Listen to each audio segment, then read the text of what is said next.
بسم اللہ الرحمن الرحیم۔ شروع اللہ کے پاک نام سے جو بڑا مہربان اور نہایت رحم کرنے والا ہے۔ عزیز طلباء، السلام علیکم۔ آپ سب کو آج کی کلاس میں خوش آمدید کہتی ہوں۔ آن لائن کلاسز کے سلسلے میں آج یہ ہمارا 29واں لیکچر ہے۔ جیسا کہ آپ جانتے ہیں کہ گزشتہ لیکچر میں ہم نے ابلیس کی مجلس شورا، ایک اہم اور بڑی شہرۂ آفاق نظم ہے اقبال کی، اس کی قرأت کی۔ 64 اشعار پر مشتمل اس نظم کے بارے میں آپ نے اس کے متن کو دیکھا۔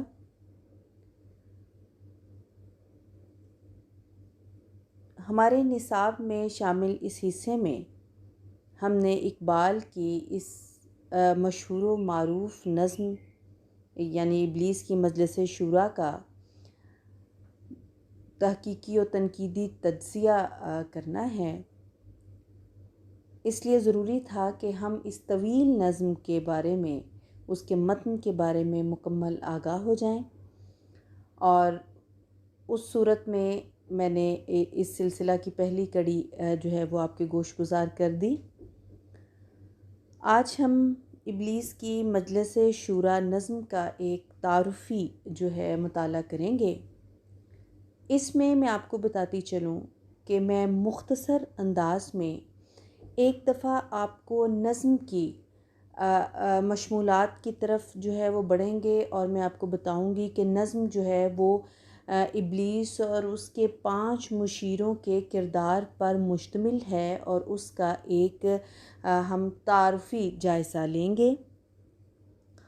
تاکہ آپ اس نظم کی جزیات سے تھوڑا آگاہ ہو جائیں، اس کے کرداروں سے، اس کے مشمولات سے،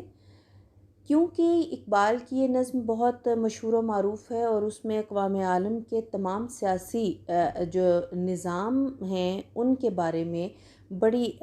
بصیرت افروز ایک طرح سے اشارے کیے ہیں اقبال نے، اور ان پر تنقید بھی ہے، اور جس کے لیے سمجھنا ضروری ہے، اور آپ کو ان تمام سیاسی نظاموں کے بارے میں آگہی بھی ہونا چاہیے۔ اس کے بعد ہی آپ اس نظم کی مکمل تفہیم بھی کر سکیں گے، اس کا تجزیہ بھی کر سکیں گے۔ تو اس کے لیے میں نے اگلا جو لیکچر ہے وہ انہی سیاسی نظام جو کہ اس نظم میں اقبال نے بیان کیے اور ان پر تنقیدی اپنے اشعار میں اشارے بھی کیے، اور جس کا ان کا مطمع نظر اقوام عالم کے ان سیاسی نظاموں کے ذریعے مسلم امہ کو جو ہے وہ آنے والے مسائل و خطرات سے آگاہ کرنا تھا۔ تو ان کے بارے میں انشاءاللہ ہم اس تیسرے اگلے لیکچر میں تفصیل سے جانیں گے۔ تو آج کے اس لیکچر میں جو ہے وہ میں آپ کو اس نظم کا صرف ایک تعارفی جائزہ پیش کروں گی، پھر فنی اور فکری تجزیہ جو ہے انشاءاللہ ہم اپنے آئندہ آنے والے جو لیکچر ہیں ان میں بہت تفصیل کے ساتھ دیکھیں گے، تاکہ آپ اس نظم کی ایک ایک رمز اور ایک ایک اقبال کے اشارے کو مکمل بصیرت کے ساتھ جو ہے وہ سمجھ سکیں، اور اس پر جو ہے وہ اپنی رائے بھی دے سکیں، اور اس کا تحقیقی و تنقیدی تجزیہ بھی ناقدانہ انداز میں کر سکیں۔ تو ہم بڑھتے ہیں اپنے اس آج کے لیکچر کی طرف۔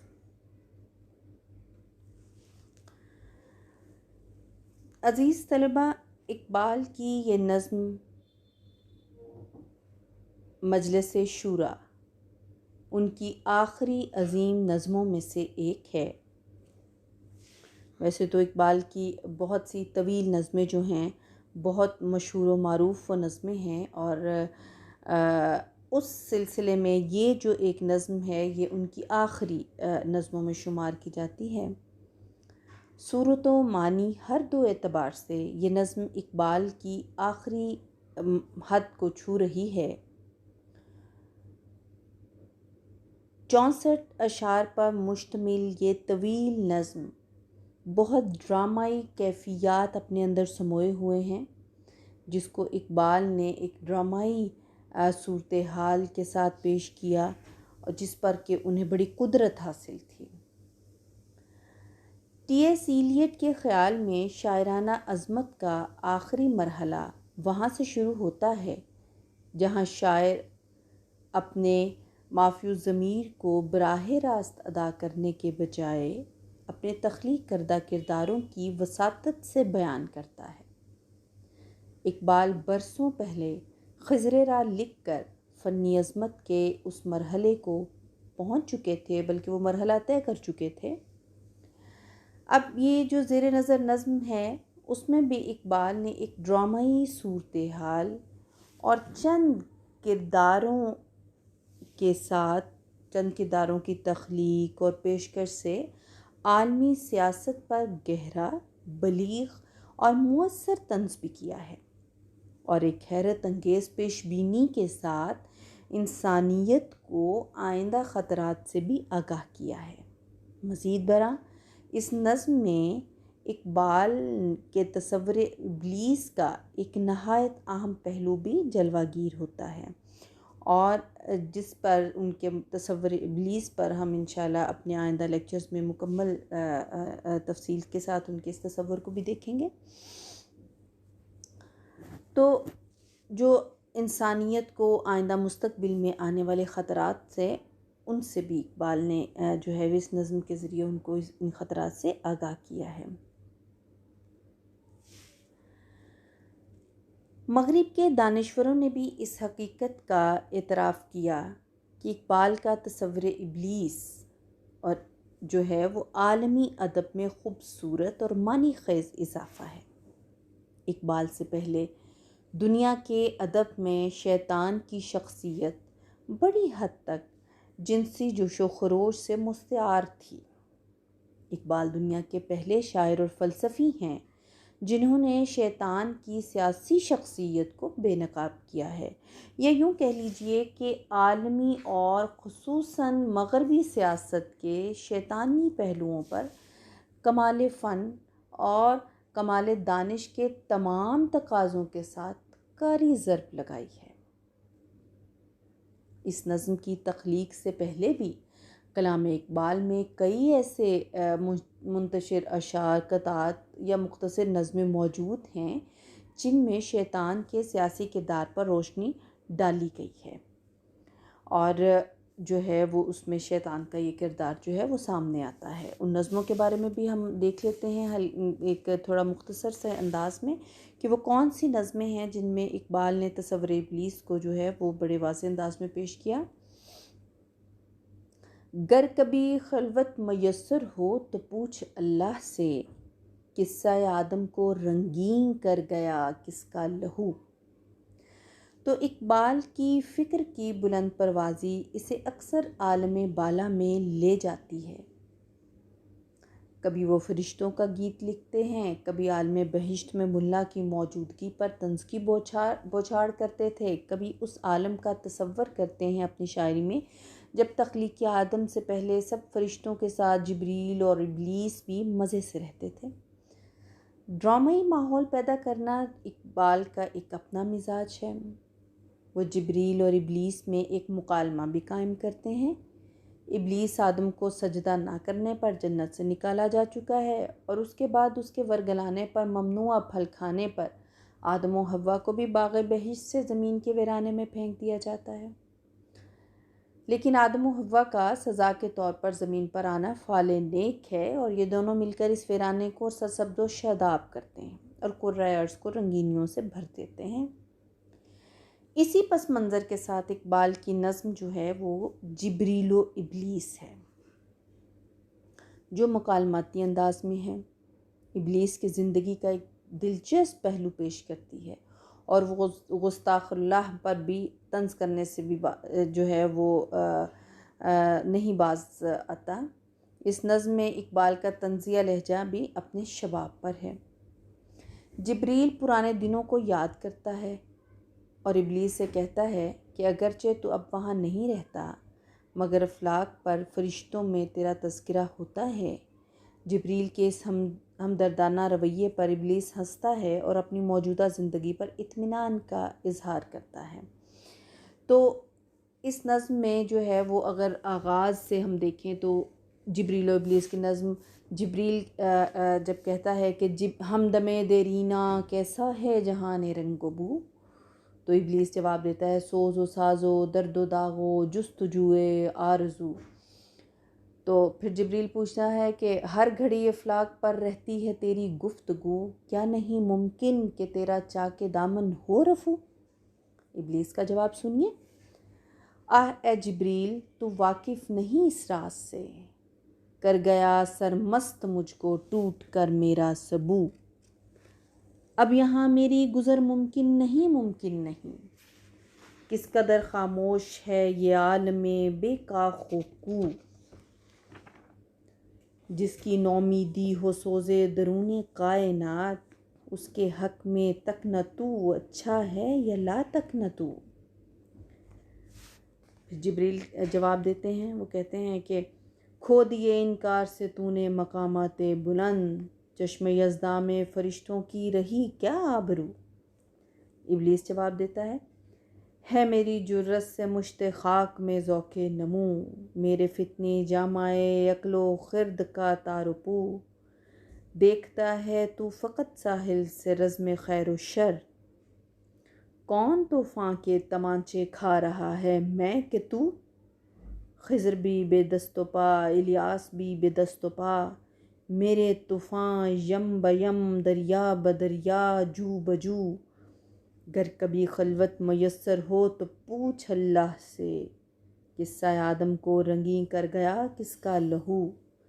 میں کھٹکتا ہوں دل یزداں میں کانٹے کی طرح، تو فقط اللہ ہو اللہ ہو اللہ ہو۔ تو یہ جو نظم ہے اس میں بھی بڑی خوبصورتی کے ساتھ اقبال نے جو ہے وہ ایک بصیرت افروز گفتگو بھی کی، اور کس طرح جو ہے فلک کے خاموش اور پرامن ماحول کی کس طرح ہنسی اڑاتا ہے وہ شیطان، اور خوش ہے کہ جنت سے نکالے جانے کی وجہ سے اس کی زندگی میں جو شکست و ریخت ہوئی اس نے اسے سرشار کر دیا ہے۔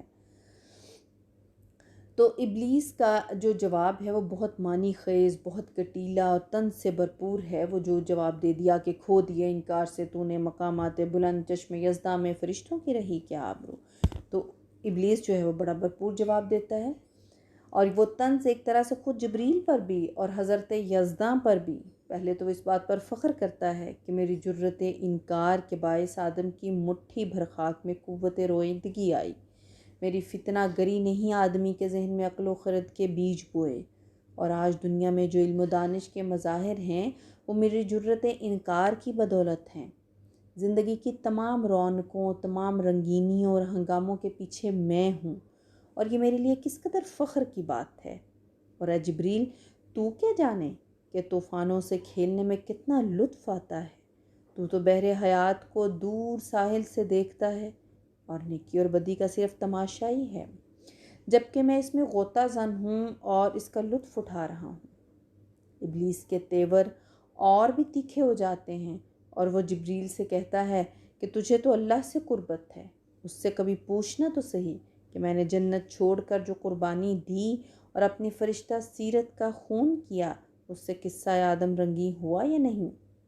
اگر میں وہ سب کچھ نہ کرتا جو میں نے کیا تو آدم اور حوا بے مقصد جنت کے کونے میں پڑے رہتے۔ میرے عمل نے آدمی کو زندگی کی مقصدیت دی، زمین پر اس کا پھیلاؤ، اس کی تہذیبی، سماجی اور ثقافتی زندگی سب کچھ میری رہین منت ہے یا نہیں؟ یہ بات اللہ سے ضرور پوچھنا، اور مجھے یقین ہے کہ تجھے جواب اس بات میں ملے گا۔ پھر ابلیس کہتا ہے کہ ارے جبریل تو ایک نیک فرما بردار فرشتہ ہے اور ہر وقت اللہ اللہ کرنا تیری عادت ہے، اس کے برعکس میں جس نے حکم الہی کو نہ مانا اور آدمی کو سجدہ نہیں کیا آدم کو، وہ بات اللہ کو اتنی بری لگی کہ مجھے غصے میں جنت سے نکال دیا، مگر وہ آج تک اس بات کو نہیں بھولا ہے۔ میں اس کے دل میں اب بھی کانٹے کی طرح کھٹکتا ہوں، اور یہی میری کامیابی ہے۔ مجھے یہ سوچ کر لطف آتا ہے کہ اللہ نے مجھے جنت سے تو نکال دیا مگر اپنے دل سے نہ نکال سکا۔ اس مکالماتی نظم میں اقبال نے ابلیس کو زمین پر انسانی زندگی کا محرک قرار دیا ہے۔ اسی کی ترغیب سے آدمی عمل پر آمادہ ہوا۔ ابلیس فتنہ فساد کا نہیں، حرکت و عمل کا بھی استعارہ ہے، اور ان اشعار میں جو ہے وہ بھرپور طنز ہے، جن میں وہ اقبال کہتا ہے ابلیس کہ میں کھٹکتا ہوں دل یزداں میں کانٹے کی طرح، تو فقط اللہ اللہ اللہ۔ تو یہ تو جو ہے وہ ابلیس کی نظم جو ہے جبریل و ابلیس، اس میں جو ہے ابلیس کے کردار کا ایک رخ جو ہے وہ میں نے آپ کے گوش گزار کیا۔ پھر ان کی جو ہے وہ دوسری نظم ابلیس کی عرضداشت، تو اقبال کی یہ نظم بھی ایک مکالماتی نظم ہے۔ اس نظم کا پلاٹ بہت گٹھا ہوا ہے۔ اس نظم میں اقبال کا نشانہ اہل سیاست ہیں۔ اس طبقہ کو اقبال نے ابلیس سے بھی زیادہ فتنہ پرور قرار دیا ہے۔ نظم ابلیس خدا کے پاس ایک عرضی لے کر جاتا ہے، جس کا مضمون کچھ اس طرح ہے کہ اے خدا، اب زمین فتنہ و فساد کا مرکز بن چکی ہے،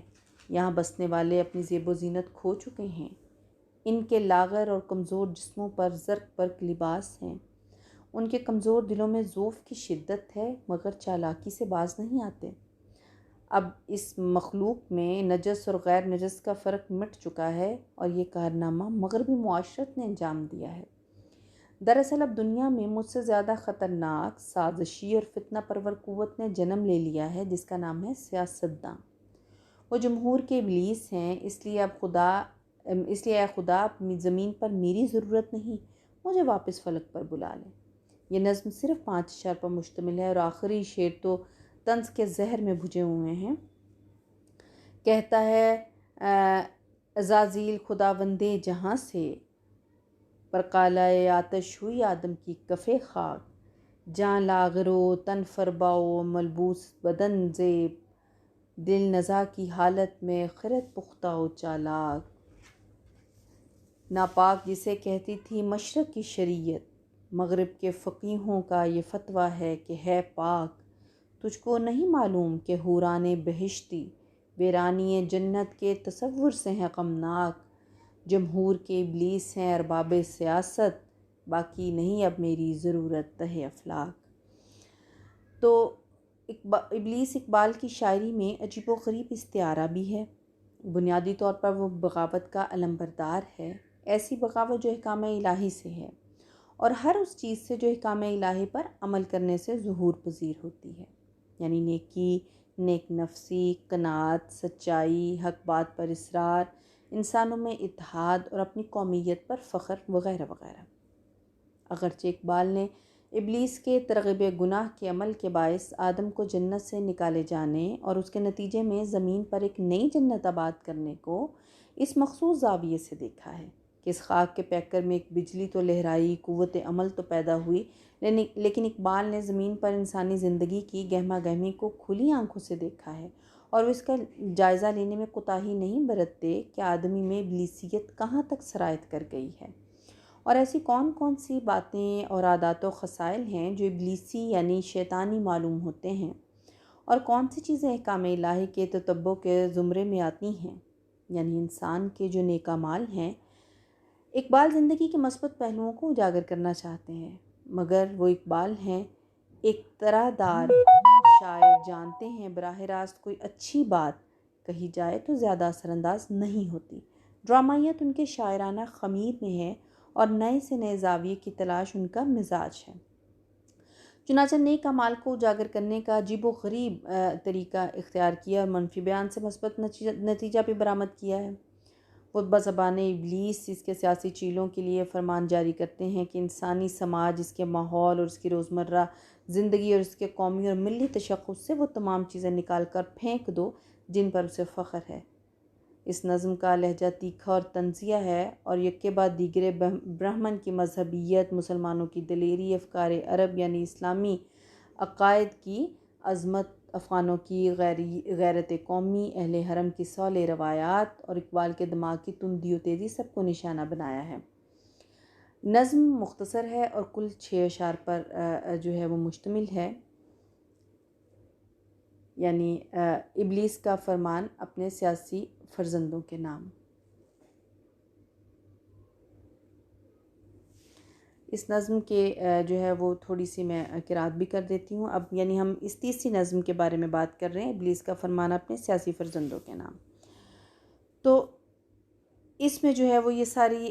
تفصیل جو میں نے آپ کے گوش گزار کی، وہ کس طریقے سے جو ہے ابلیس اپنے سیاسی فرزندوں کے جو ہے وہ ان کو بتاتا ہے کہ یہ فرمان اپنے سیاسی چیلوں کے لیے، جیسا کہ میں نے ابھی آپ کو بتایا، کہ جاری کرتا ہے کہ انسانی سماج، اس کے ماحول اور اس کی زندگی میں تمام اچھی روایات اور اقدار کو نکال کر بہر پھینک دو۔ تو اس نظم کا جو ہے وہ جو لہجہ ہے وہ بھی بڑا تیز ہے، تیکھا ہے۔ ابلیس کا فرمان اپنے سیاسی فرزندوں کے نام میں تھوڑی سی قرات کر دیتی ہوں۔ لا کر برہمنوں کو سیاست کے بیچ میں، زناریوں کو دیرے کوہن سے نکال دو، وفاقہ کش کے موت سے ڈرتا نہیں ذرا، روح محمد اس کے بدن سے نکال دو صلی اللہ علیہ وسلم۔ فکر عرب کو دے کے فرنگی تخیلات، اسلام کو حجاز و یمن سے نکال دو، افغانیوں کی غیرت دین کا ہے یہ علاج، ملاح کو ان کے کوہ و دمن سے نکال دو، اہل حرم سے ان کی روایات چھین لو، آہو کو مرغزار ختن سے نکال دو، اقبال کے نفس سے ہے لالے کی آگ تیز، ایسے غزل سرا کو چمن سے نکال دو۔ تو جو ہے ابلیس جانتا ہے کہ اگر دنیا ان چیزوں سے محروم ہو گئی اور یہ تمام مظاہر انسانیت انسانی سماج سے نکال دیے گئے تو پھر اس دنیا پر ابلیس کی حکومت ہوگی، ہر طرف شیطان کا بول بالا ہوگا، اور وہ دن کتنا خوشی کا ہوگا۔ تو عزیز طلباء، یہ تو وہ 3 مزید ایسی نظمیں تھیں جن میں اقبال نے ابلیس کا کردار، ان کا مکالماتی انداز، ان کا ڈرامائی انداز جو ہے وہ پیش کیا ہے۔ تو اقبال جو ہیں انہوں نے ابلیس کا استعارہ جو ہے وہ دنیا ادب میں سب سے پہلے پیش کیا، اور اس سے پہلے اقبال ابلیس کو ایک سیاسی شخصیت جو ہے وہ قرار دیا، اور جو ہے وہ ایک بالکل منفرد نوعیت کا ایک انداز جو انہوں نے اپنی شاعری میں پیش کیا، اور جس کا مقصد جو ہے مغربی سیاست کے شیطانی پہلوؤں کو اجاگر کرنا ہے۔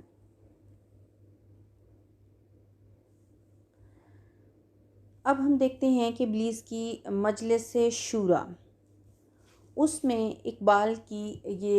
خاکہ جو ہے مختصر طور پر ہم ایک نظر دیکھ لیتے ہیں کہ اس نظم میں ہے کیا چیز، وہ کون سے کردار ہیں، ابلیس کا کردار کیا ہے۔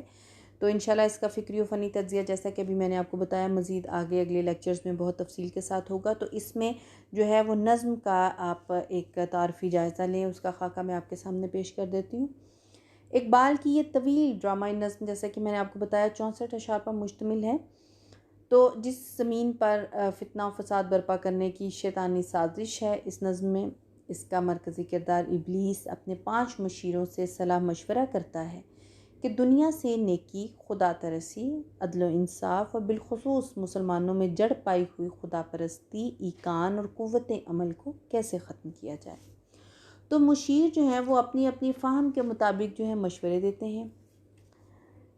یہ نظم 1936 میں لکھی گئی جب دنیا دوسری جنگ عظیم کے دروازے پر کھڑی تھی۔ برطانوی سامراج تقریباً آدھی دنیا کو جو ہے وہ غلام بنا چکے تھے، جس میں ہندوستان بھی شامل تھا۔ روس میں اشتراکی نظام قائم ہو چکا ہے۔ اسلامی ممالک عدم اتحاد اور سیاسی ابتری کا شکار تھے۔ جرمنی اور اٹلی میں فسطائیت پروان چڑھ رہی تھی، مگر امریکہ نے ابھی اپنے پروبال نہیں کھولے تھے۔ یہ تو ایک مختصر سا میں نے آپ کو ایک چند لائنوں میں ان سیاسی نظاموں کے بارے میں بتا دیا، اور اس وقت دنیا کے حالات بتا دیے۔ انشاءاللہ اگلے لیکچر میں انہی سارے نظاموں کو میں تفصیل سے بتاؤں گی، تاکہ آپ ان نظموں میں ان سیاسی نظاموں کو اچھے طریقے سے سمجھ سکیں۔ آج جب ہم اس نظم کو پڑھتے ہیں تو احساس ہوتا ہے کہ اس میں ابلیس اس وقت کے سب سے طاقتور برطانوی سامراج کا استعارہ ہے، اور ابلیس کے مشیر ان ممالک کی نمائندگی کرتے ہیں جو برطانوی سامراج کے ہم نوا اور حلقہ بگوش تھے۔ اقبال کی یہ نظم جو ہے وہ بالکل صحیح تفہیم کی متقاضی بھی ہے، تاکہ آپ کو جو ہے صحیح طرح تفہیم اس کی ہو جائے۔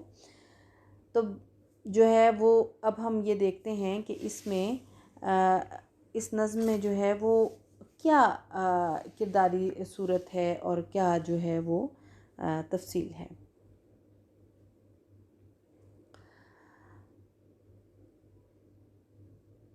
1936 میں تخلیق ہونے والی اس نظم میں منعقد ہونے والے اجلاس کا آغاز ابلیس کے جن افتتاحی کلمات سے ہوتا ہے، ان میں اس بات پر فخر کا اظہار کیا گیا ہے کہ ابلیس نے فرنگی کو ملوکیت کا خواب دکھلا کر مسجد و دیر و کلیسا کا فسوں توڑ دیا ہے اور سرمایہ داری کے جنون کو تیز کر کے غریبوں کو تقدیر پرستی کا سبق سکھا دیا ہے۔ اس لیے اب دنیا میں سرمایہ داری کا پرانا درخت سرسبز و شاداب رہے گا۔ اس پر پہلا ابلیس جو ہے اس کی ہاں میں ہاں ملاتا ہے اور کہتا ہے کہ صوفی و ملا ملوکیت کے غلام بن چکے ہیں، مومن کی تیغ بے نیام کند ہو کر رہ گئی ہے، اسلام کی انقلابی روح ختم ہو گئی ہے اور یہ رسمیات تک محدود ہو کر رہ گیا ہے۔ اس لیے دنیا میں شیطانیت کا نظام مستحکم رہے گا۔ اس خوش فہمی پر تنقید کرتے ہوئے دوسرا مشیر ابلیس کو دنیا کے تازہ فتنے یعنی سلطانی جمہور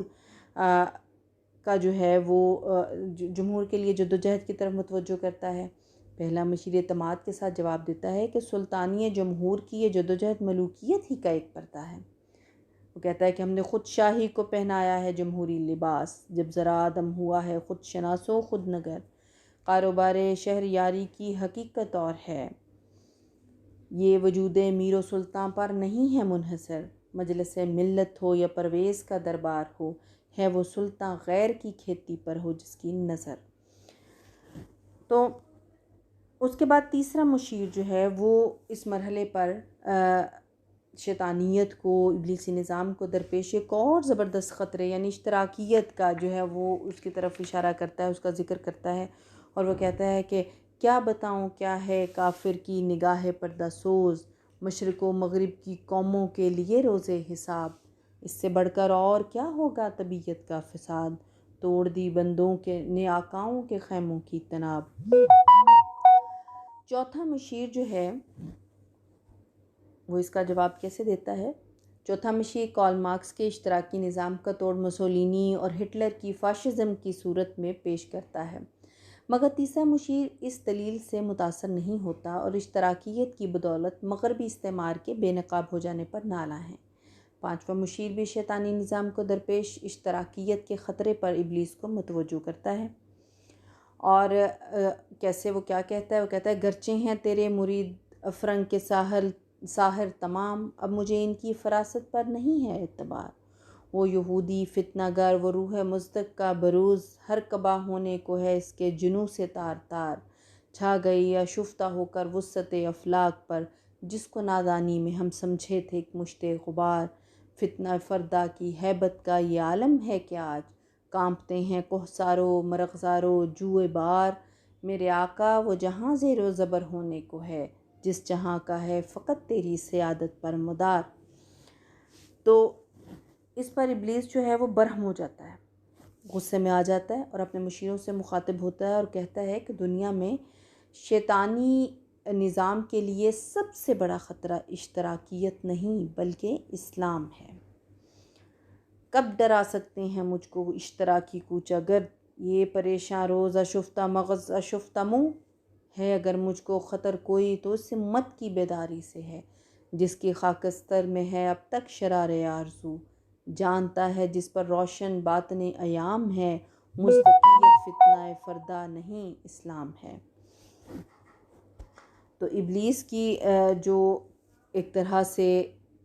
ایک غصے کی کیفیت اور اسلام کے بارے میں اس کے یہ خیالات جو ہیں،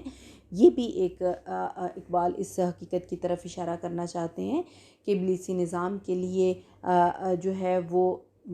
ہٹلر کی فاشزم ہو، موسولینی کا نظام ہو، اشتراکیت ہو، سرمایہ داری ہو، کوئی جو ہے نظام اس کو اتنا خطرہ محسوس اس سے نہیں ہوتا جتنا کہ اسلام اس کے لیے، شیطانی نظام کے لیے خطرناک ہے۔ تو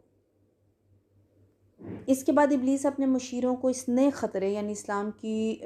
روح انقلاب کے اثر نو ظہور سے آگاہ کرتا ہے۔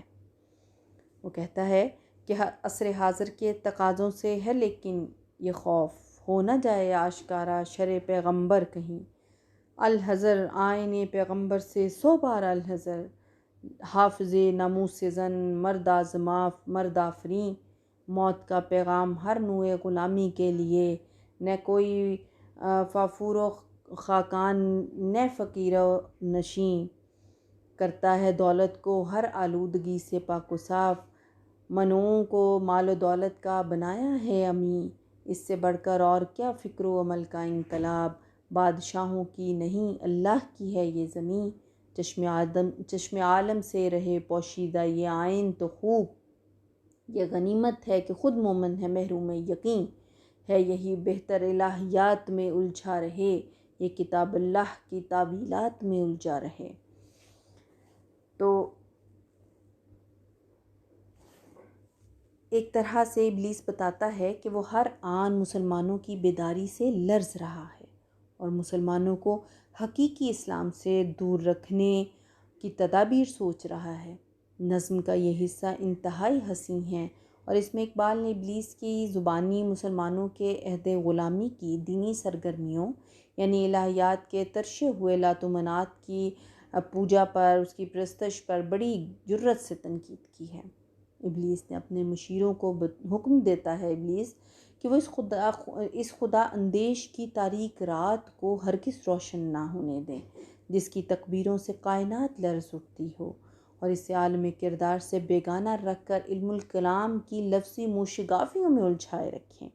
کیونکہ وہ کہتا ہے خیر اسی میں ہے قیامت تک رہے مومن غلام، چھوڑ کر اوروں کی خاطر یہ جہان بے ثبات، ہے وہی شعر و تصوف اس کے حق میں خوب تر، جو چھپا دے اس کی آنکھوں سے تماشائے حیات، ہر نفس ڈرتا ہوں اس امت کی بیداری سے میں، ہے حقیقت جس کے دین کی احتساب کائنات، مست رکھو ذکر و فکر صبح گاہی میں اسے، پختہ تر کر دو مزاج خانقاہی میں اسے۔ تو اقبال نے آج سے 35 برس پہلے، آج سے کئی بلکہ 35 نہیں کئی برس پہلے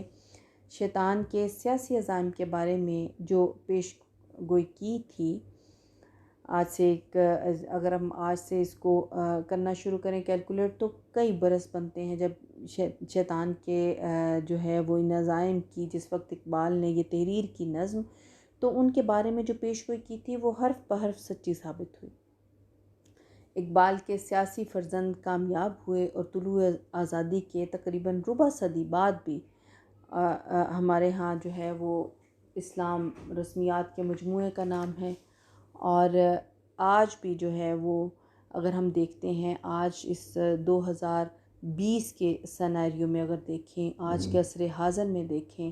تو ہمیں جو ہے وہ یہ نشانات جو ہیں وہ دھندلائے ہوئے ہیں، اور صوفی و ملا عالم کردار سے بیگانہ ہو کر کلام اللہ کے ساتھ کلام اقبال کی عجیب و غریب تعویلات سے ملوکیت کی جڑیں مضبوط کر رہے ہیں۔ آج کے دور میں بھی جو ہے وہ حقیقی اسلام کے علاوہ اقبال کے تصورات کے ارد گرد بھی وہی دھند چھاتی چلی جا رہی ہے، اور جس کے لیے میں اپنے ہر لیکچر میں آپ کو یہ کہتی ہوں کہ اقبال کے ان جو اشعار میں اقبال کا درس ہے، اقبال کا جو انہوں نے آپ کو پیغام دیا ہے، نوجوان نسل کو پیغام دیا ہے، تو اس کو اپنی عملی زندگی میں جو ہے سمونے کی کوشش کی جائے۔ تو اقبال کی اس زیر نظر نظم میں جو ہم نے ابھی جس کے بارے میں پڑھا، اس کے اشعار کی تشریح کریں ہم تو یہ اندازہ ہوتا ہے کہ نظم ایک طرح سے براہ راست بیانیہ خطابی شاعری ہے، اور یوں محسوس ہوتا ہے جیسے یہ شیطان کے مکالمات شیطان کے منہ سے نہ نکلے ہوں، بلکہ براہ راست ایک خطابی صورت میں ہمارے ساتھ ایک بیانیہ پیش سامنے آ رہا ہو۔ برسوں پہلے جو ہے وہ اقبال جب اسلام کی سامراج نواز تداویلات میں ہمتاً محو دانشوروں کو شیطان کا اعلی کار ثابت کرنے میں مصروف تھے، یہ بات ان کے گمان میں بھی نہ آئی ہوگی کہ ان کے بعد کی نسلوں کو کلام اقبال کی جو ہے بہت سے غلط قسم کے مناظر بھی جو ہیں وہ دیکھنے میں پیش آئیں گے۔ تو ضرورت اس چیز کی ہے کہ اقبال کی نظموں میں ان کے دیے ہوئے جو پیغامات ہیں ان کو ہم صحیح شرح کے ساتھ اور صحیح اس انداز کے ساتھ جس کا اصل مقصد تھا اقبال کا اس کو پیش کرنے کا، ان چیزوں کے ساتھ جو ہے وہ ہم آگے پیش کریں۔ تو اسی مقصد کے لیے عزیز طلباء و طالبات، میں نے آپ کو اس نظم کا متن جو ہے وہ مکمل صورت میں آپ کے سامنے پیش کیا، اس کے بعد ایک تعارفی سا جائزہ پیش کیا، اور اب آپ کی تفہیم کے لیے، تاکہ آپ اقبال کے کسی شعر کو جو ہے وہ سمجھنے میں غلطیوں کو تاہی سے اس کا مفہوم کسی اور طرف نہ لے جائیں، اس کے لیے انشاءاللہ آئندہ آنے والے لیکچرز میں آپ کو جو ہے وہ ان سیاسی نظاموں کے بارے میں جن کا تذکرہ اس نظم میں ہوا، اس کو مکمل آپ کی سمجھ کے لیے ان نظاموں کی تفصیل پیش کروں گی، اور ایک ایک کر کے ان تمام جو ہیں وہ نظاموں کی تفصیلات اور ان کے جو ہے وہ آپ کے گوش گزار ان کی تفصیلات کو کروں گی، تاکہ آپ ان کو اچھے طریقے سے سمجھ لیں، اور اس حوالے سے پھر اقبال کی اس نظم کا جب ہم آئندہ لیکچرز میں فکری و فنی تجزیہ کریں گے، تو آپ کو اس تجزیے میں نہ صرف لطف محسوس ہوگا، بلکہ آپ خود بھی اپنی رائے اور خود بھی اپنی سوچ کو جو ہے وہ آپ پیش کر سکتے ہیں اس میں۔ تو انشاءاللہ اگلے لیکچر کے لیے آپ مجھے اجازت دیجیے، تب تک کے لیے آپ سے اجازت چاہتی ہوں۔ بہت شکریہ، اللہ حافظ۔